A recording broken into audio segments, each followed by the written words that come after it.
কখনো কেউ কোথাও দেখেছে এই শিক্ষা ব্যবস্থাটাকে? তো কারণ হচ্ছে যারা এমপি মন্ত্রী থাকে কিংবা যারা বড় বড় বড় লোক থাকে তাদের ছেলেমেয়েরা কিন্তু বাংলাদেশে পড়াশোনা করে না। তাই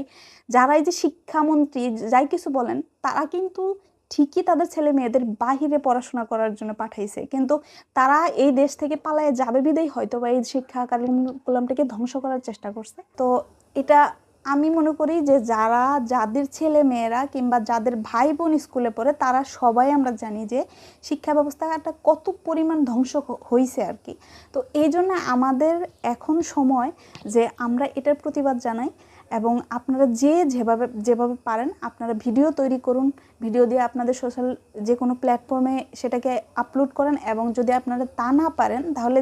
যেখানেই দেখবেন যে এইটার প্রতিবাদ জানানো হয়েছে শিক্ষার ব্যবস্থার, তাদের ভিডিওগুলো শেয়ার করে দিন এবং যাতে তাদের পর্যন্ত পৌঁছায় যারা এই